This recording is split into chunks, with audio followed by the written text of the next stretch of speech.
Welcome, welcome, welcome, everybody. Tonight we're on with Kelly, and we're going to be talking about buying pallets, truckloads of liquidation returns.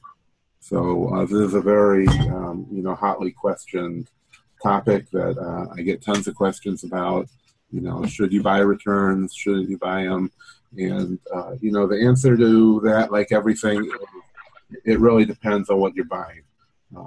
It should be obvious that you don't want to buy maybe Walmart toy returns because it's all going to be broken.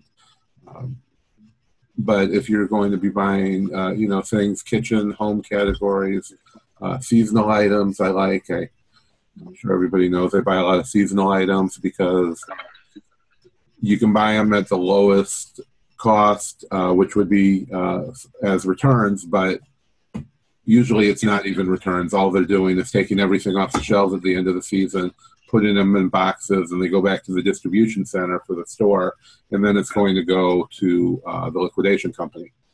So, if there's a little scuff or anything wrong with the box, it goes with the returns.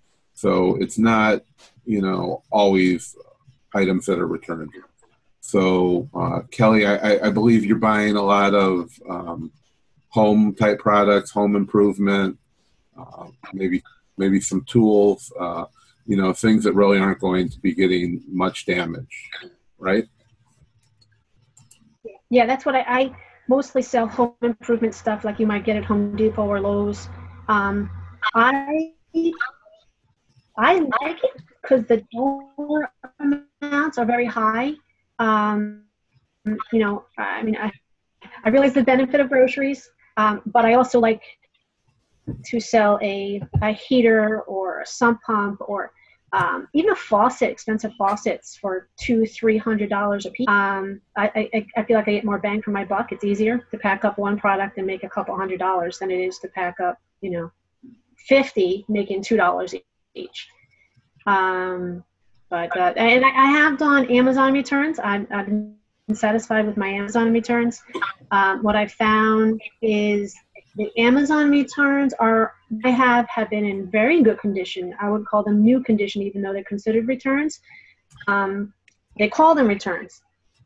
Sometimes they call them returns and they're brand new. Sometimes they call them returns and they're garbage. So the things you're buying from places like Home Depot, Lowe's, so home improvement type places and home improvement type categories from places like Walmart as well, you're buying, right? The few that I have bought at Walmart were just general merchandise. They may have had home improvement, but they have had arts and crafts, kids' activities. It was not... It was a mixture of items from the Walmart returns. Okay, so the home improvement loads, the pallets that you've bought, what would you say, what percentage of that do you have to just throw away that you can't sell at all? Between eBay, just eBay, Amazon, and overall. Yeah, 10-15%. Okay. Yeah, that's usually the general, the general unusable amount is usually 10 to 20% for most things. Now, if you're buying from Walmart, it's going to be a lot higher. I'd say maybe even close to 30% or more. Walmart is, basically the junk from most sellers. I mean, it's cheap, and there's just a ton of it out there.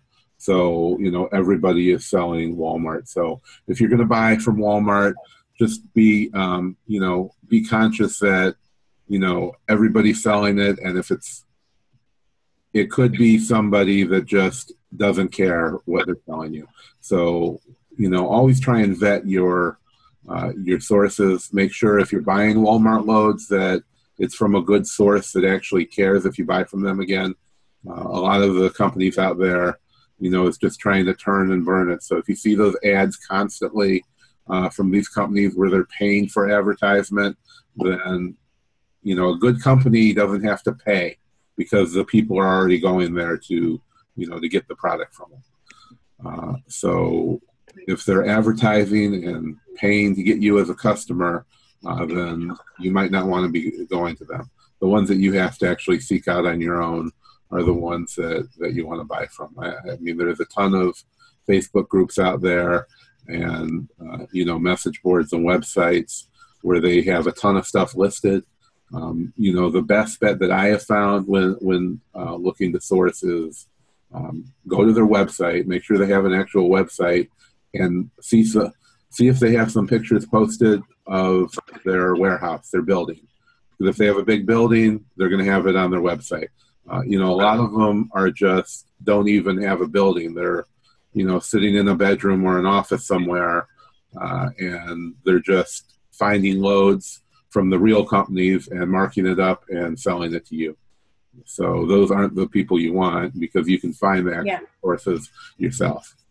Yeah, I would agree with that. If you go with a larger, more reputable company, they have a lot more, invested in their company. Now, a lot of people use liquidation.com. I think you've used liquidation.com. For pallets, they are, similar to eBay. You're going to bid on most of the things they have. And they also have third-party sellers. So, I even got burned by them in the past, but I bought things from third-party sellers.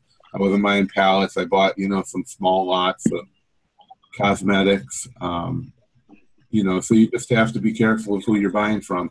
I think if you're buying whole pallets and somebody that has a good reputation on there, you're not going to have a problem. You can get a bad. I mean, I'm close from anybody. Liquidation.com is helpful because they have pictures where you can see the pallet from afar. They'll show you a picture of it from, maybe 10 feet, 5 feet. So you have an idea of the condition of the boxes, and that is going to be a huge clue as to what you're going to find inside. If the boxes are all beat up, chances are what you got inside could be beat up.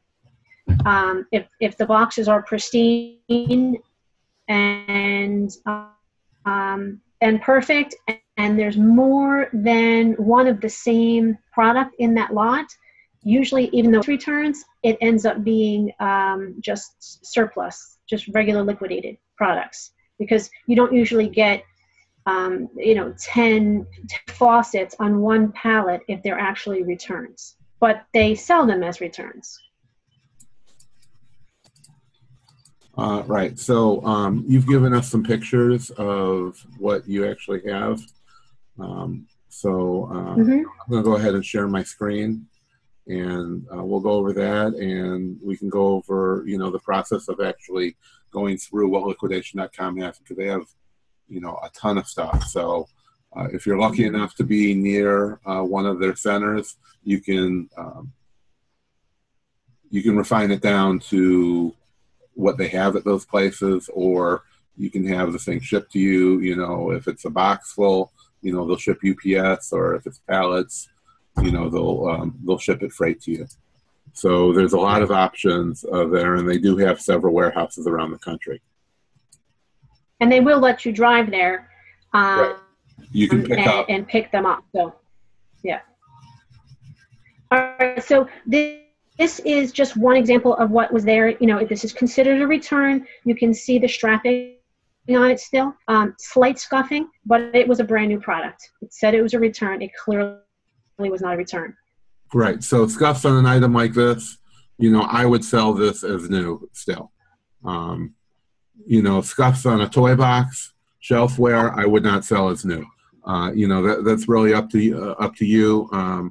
You can check and see how you can sell each item, but usually you can sell these kind of items as used in the home category. Toys you can't sell as used, but you can sell them as collectible, which is the same thing. Something given as a gift. Some of it is just right. Yeah.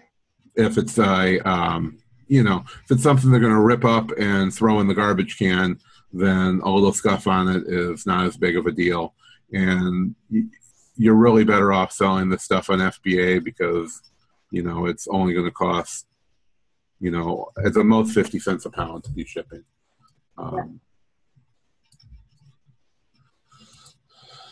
Okay, so what do we have here? We have some tape, we have some shipping, some UPS waybill.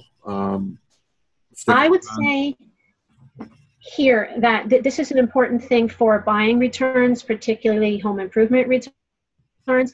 Home Depot mails out a lot of their products not in actual shipping boxes, but ships it out, the actual product, and just slaps on a UPS shipping pouch. So I don't know if you ever try to get one off. They don't come off. They're harder than any sticker. Sean's trick of using the lighter fluid doesn't work on that. So the best you can do is clean it up. But again, you know, in this particular case, and is most of them, you open it up and it's in really good shape. You obviously can't sell this new. You're competing with Amazon Warehouse on these things. But I would say you're going to have those UPS pouches on 30%, 40%, a lot. Again, this was a faucet. I wanted to talk about this a little bit. This might be helpful. Returns, particularly home improvement returns, can be labor intensive. So this product new, let's say it's in a perfect box, but it's been opened. I have to take it out of the box, take a quick look at the instructions, and then make sure that all those pieces are there. As you can imagine, selling something like a faucet, I'm not a faucet expert. It takes time. And unfortunately, this is not the kind of thing that you can give to a VA. It's either you doing it or the people working for you doing it. Yes, and anything liquidation is going to be very time intensive. You know, I have a whole staff of warehouse workers, and you know, there's a lot of work into the prepping, you know, of items. And you know, the last deal we bought had over 7,000 items that we have to sort through, you know, and verify. And you know, so I'm buying a lot of big lots. And even if you're starting out, every single item, it's not just slapping a label on, but the difference is from making 20% returns to, you know, coming close to doubling your money doing retail arbitrage, you know, to this where you can make, I mean, up to 10 times your money. I mean, I've done 10 times or more my money back on a lot of liquidation deals that I've bought. So, you know, it's just, you're trading off time for money, you know, and I would rather make the most amount of money. Right. Let's say I pay $15, $20 on, or it takes their cuts and all, but in return, glasses here. Yeah, this is just an example of your choices. This is the ones that are ending soon. Yeah, DIY, you can see the DIY Central are Home Depot returns. So if you get a DIY Central, the only thing you're getting is Home Depot returns. I think people are having a hard time. Your signal is cutting in and out, Kelly. Okay. I don't think people can hear you. Sorry. Okay, so it sounds fine to me now, but we have a question okay, too. so let's see what else we have here. So this is some bids on, maybe this is the one that you bought or one that you were watching. So yeah, no, that's one that I bought. It's actually it's one of the ones that I just showed. It's the one that has some of the items I showed you guys, and how it works. It's not like some other companies where you set buy a set price for what you're buying. It functions pretty much like eBay, where you bid on it, and you know, obviously the best suggestion is to decide how much you're willing to pay, what's the max amount you're willing to pay, so you don't get caught up into a, you know, bidding frenzy. And $100 usually, and can go up for a pallet anywhere between, I don't know, 150 to 300 for returns, and you know, $500-600 for new. Oops. Oh.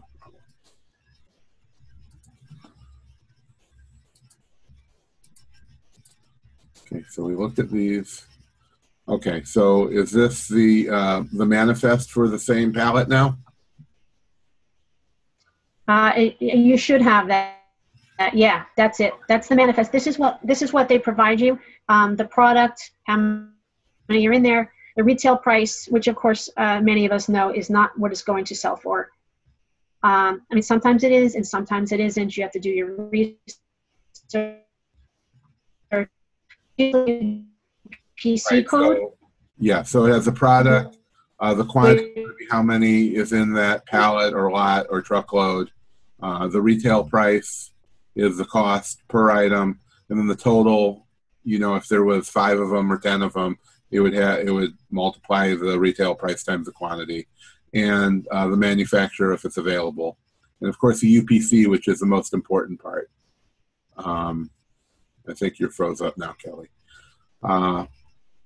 So what we do is what I would do here is I would select all this and post it into a spreadsheet, and then there's many tools out there that you could compare it to. ScanPower has Evaluate, and it's free up to 50 items. So if you're buying a single pallet or small lots, then you could just put this in a spreadsheet, upload it to them, and it would spit out all the information after about 5 or 10 minutes.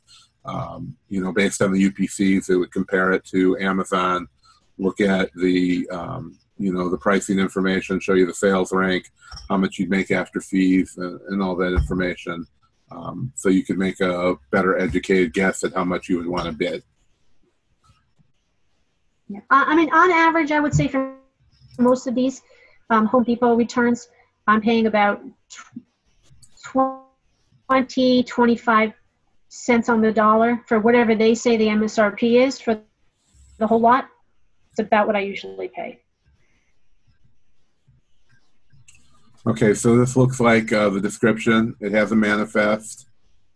It tells you how many is in the lot, the total weight, you know, for shipping, where it's at, Cranberry, New Jersey. So Kelly's in New Jersey, so she can just drive there and pick it up, and what the zip code is. So you can figure out all the shipping. It tells you where it is, the zip code, and the total weight if you want to have your own company go there. And there's an 8% buyer's premium. So that means anything you buy is going to be an additional 8% over that cost. Quantity variance is 2%, which is probably just an average, saying, you know, the items overall could be off by 2%. And buyer may arrange shipping. Sometimes it won't say that. So it's saying you can either go pick it up, or you can have a trucking company or courier come pick it up. And it's basically saying it's a Fortune 500 company. Very few liquidators, unless you call and talk to them on the phone or already have a pre-existing relationship, are going to tell you what company they're coming from. So it's saying it's a Fortune 500 company, one of the world's largest home improvement retailers, which means, you know, it's probably Home Depot. The original retail price, which is all the manifest added up, and then probably some of their top items listed here, and you know, DIY Central, like Kelly said, I believe is Home Depot, which we already figured out. And that's about it for that screen. Okay, so here's the shipping quote screen. This is the base cost. An additional price if you have a residential delivery, it always costs more because they have to use a smaller truck. They usually can't use a 53-foot semi. Liftgate service is always an additional price. Usually I see about a $200 additional fee, so this $40 fee is pretty good. And then the shipping class, I'm not exactly sure what that is, but 110 is usually, a height in trucking, so and may only be able to, use pallets that are lower than that. And that's about all the information here. Kelly, maybe you could try leaving and rejoining. Maybe your signal might be better. Okay. Your screen's completely frozen up still. So. You can't hear me now? I can hear you, but it's cutting out and your screen is frozen. Okay. You have a very weak signal right now. All right, let me try. Okay, give me a sec. Okay.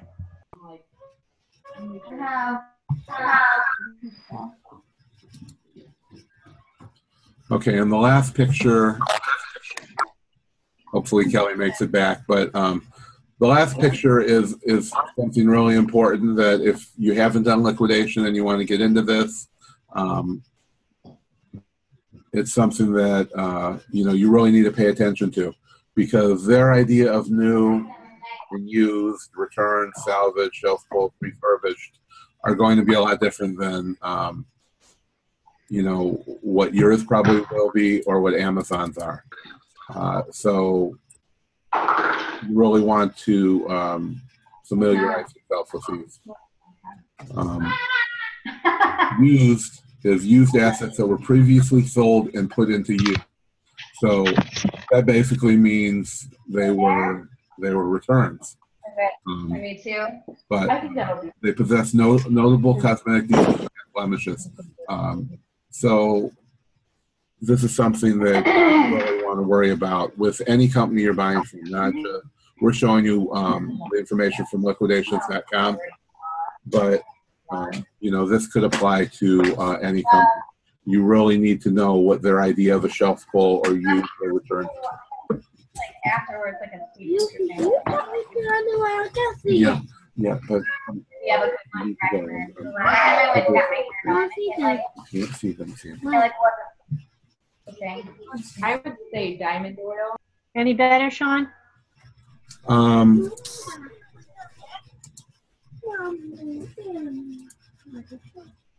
Any better? Yeah, I can hear you now. So we were just going over, the different levels of returns and all the conditions that they might have, not just at liquidation, but any company that you're dealing with. You're going to have to, be sure you know what you're buying, because liquidation is what it is, and you really have to worry about what you're getting, because some companies just want to sell you whatever they can, and they like we said before, they don't really care what they're doing, who they're doing it to, or what they're giving you, because they're just trying to get that next sale. So dealing with a big company like this, you really know what you're getting. Or via trading or AML, pallet bid, all the companies that we've shared over and over in the groups are groups or companies that we've done business with and are very trustworthy and are some of the biggest companies in the liquidation business. So it's usually best to stick with the bigger companies, even though the smaller ones might be giving you what sounds like a better deal. It might not be such a great deal once you get the product.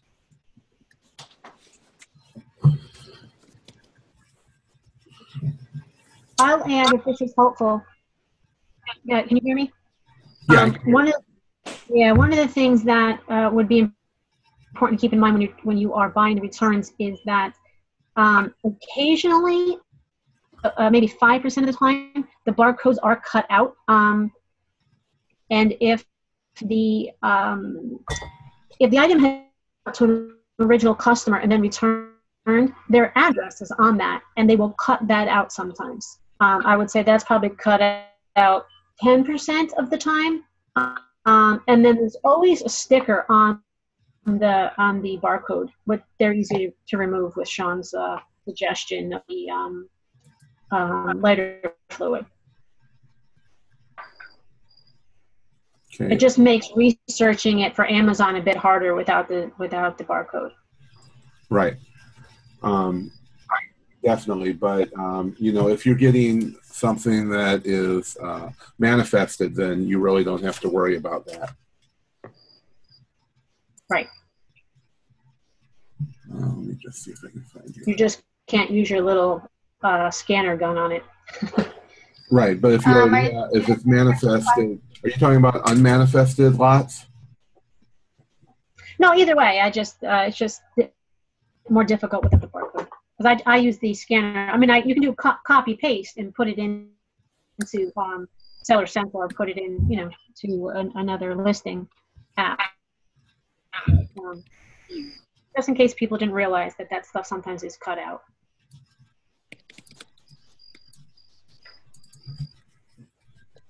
Valerie, are you still there? I am. So I have, there's some questions. Okay. If you guys are, just, whenever you guys are ready. Okay, just one moment. I actually need to switch screens for a second. I have one more helpful suggestion. Yeah, we love helpful. Yep. You're checking the product, you're opening it up, you're making sure all the pieces are there. You'd also want to check for instructions. For whatever reason, the instructions are occasionally not in there. And certainly your buyers are looking for instruction manuals. And if it doesn't have an instruction manual, you can still sell it. You'll just need to indicate that when you sell it. I don't know why the instruction manuals disappear in returns.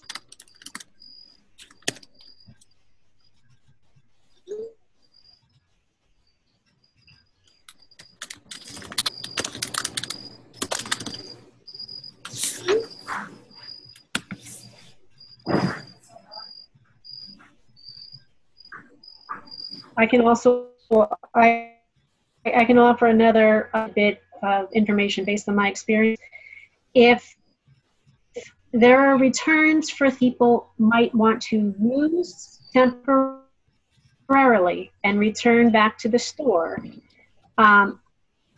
you're more likely to get items that are actually used and not actually just returns based on the wrong color, the wrong size. So, for example,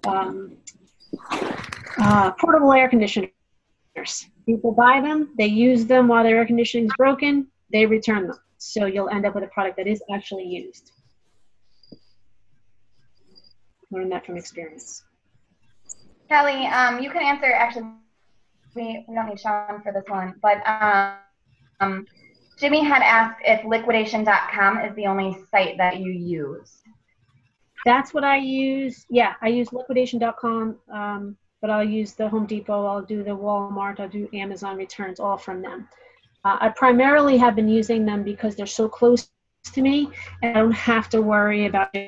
But I will be moving, taking some of Sean's suggestions and trying some other ones soon. You're breaking up a little bit, but I believe that you were saying that you try to use it close to you so you can avoid shipping costs and then kind of go off of what Sean's doing. So, and Jimmy, you said which of those types listed do you usually avoid, if any? Which of those types of what, if I may have missed that, but you know, Kelly, great. If not, Jimmy, do you want to let us know what you're referring to?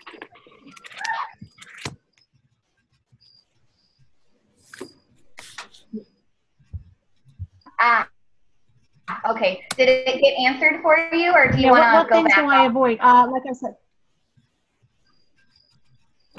Go ahead. Can you hear me now, Valerie? I can hear you, yeah. Okay, sorry, we're having a lot of connection problems. I don't know what's going on today. Yeah, we're having that here, so.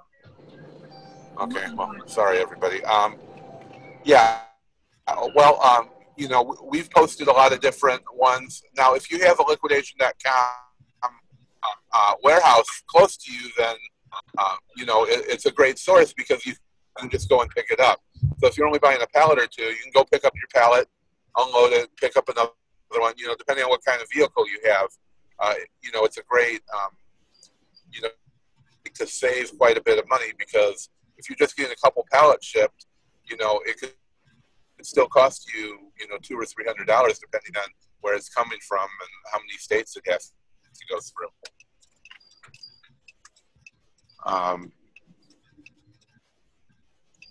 And they have, they have liquidation from a lot of the big companies. Walmart, Home Depot, Amazon. I think Kelly had mentioned a couple others. So it's a great source, but it depends on where you live. If you live near Alabama, you should buy from AML, American Merchandise Liquidators, which we posted about quite a bit. And they also own palletbid.com, which is another bidding site. You can buy pallets. So, and if you live in the West Coast, there's there's Via Trading, which is probably the biggest one in the country. So there's options in different parts of the country, and of course, Liquidation.com has several warehouses all over the U.S. I think Kelly's still frozen. Was there any other questions? Did you guys? I don't know if I missed it or not, but did you address the premium items at all? Address the what? Am I frozen again? Premium. You're breaking up, Valerie. We got bad storms up here too. It's the premium items. No. Okay. So Ian had asked on online liquidators. He's seen listings that are marked as premium items. What are the difference between these listings and listings not marked premium? Is he talking about on liquidation.com or I don't know on that. I'm not. Ian, if you can clarify on that, that'd be great. Yeah, because I really don't know what they would mean by premium items. Usually, they're when you're buying liquidation, you only have a few different classifications. Of course, there will be new, and then it's usually shelf pulls, which are things that are on the shelf. Maybe the season's over, or they have a newer version of the item, or there's a lot of different reasons. But they could be, they're just pulling them off the shelves because they've used their whole lifespan up. And then they go back to the distributor for whatever company, and then they're sold by the truckload to a liquidator. And then you would have returns, which are, of course, returns, and then there's salvage. And salvage usually means it's probably going to be broken. So you always want to stay away from salvage unless you have, some other use for them, but it's probably not going to be worth selling on Amazon. And then, the other, there's also some items that just never make it into the stores. The company buys more than they can use, and they have a contract with the manufacturer. So more just keeps coming from the manufacturer. So they have to do something with, with what they already have, but never even made it to the store level.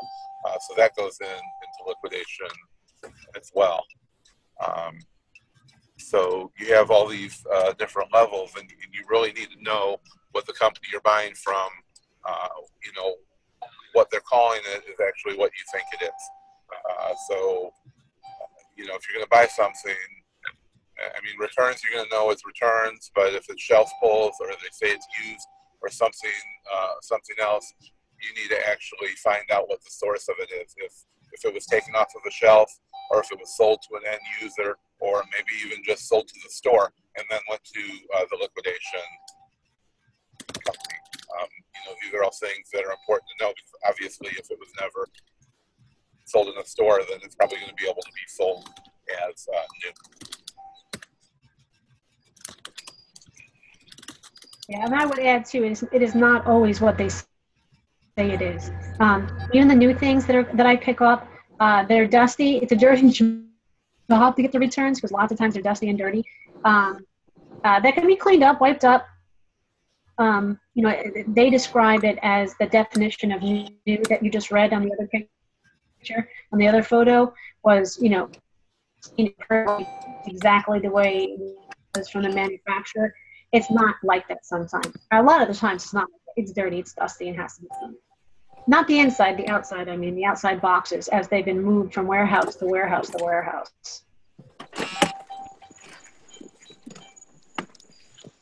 Right. Well, if you're buying liquidation, you can pretty much expect that everything's going to be dusty and dirty.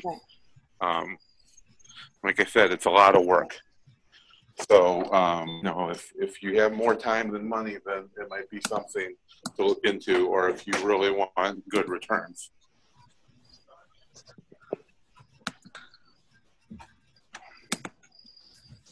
All right, so I think we covered everything.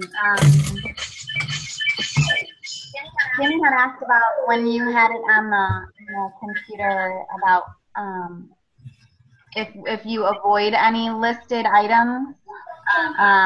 Like he said that it had to do with shelf pulls, new refurbished, etc. If there was anything you avoided. Other than that, that's all the questions. If you guys have something else, now's the time. But if not, Right, Ian. Okay, I do see Ian's comment.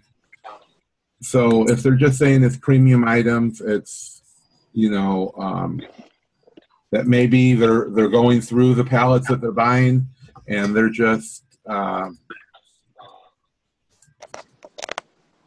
going through the pallets that they're buying, and they might be pulling all the best stuff out, and that's what they're calling premium items. A lot of these companies, the smaller ones, are cherry picking the items and pulling all the good stuff out.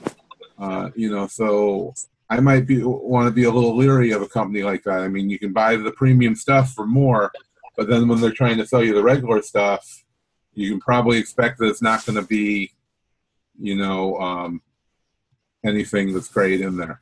If you're buying from a big company, if you're buying from AML or buying by the whole truckload or buying from liquidation.com, they don't have time to go through and, pick some good items, sell them separately. Maybe they are, but maybe usually they're not going to be cherry picking all the best items out. Kelly's buying pallets for under $300, as you've seen, and she's selling items for over $300 that are single items from those pallets. So they're not pulling out all the best stuff and selling them separately. They might be, in the electronics pallets, but probably not in that. I think we totally lost Kelly now. yeah, I don't. She's not. Her video is black, so I don't know what's going on there. So, if there's any other questions. Kelly, you're not coming in at all. Yeah. So I think Jimmy asked what types would I usually avoid. Yeah. And video even. What do I usually avoid? Definitely avoid the salvage, because that's going to be broken. I think we already covered that.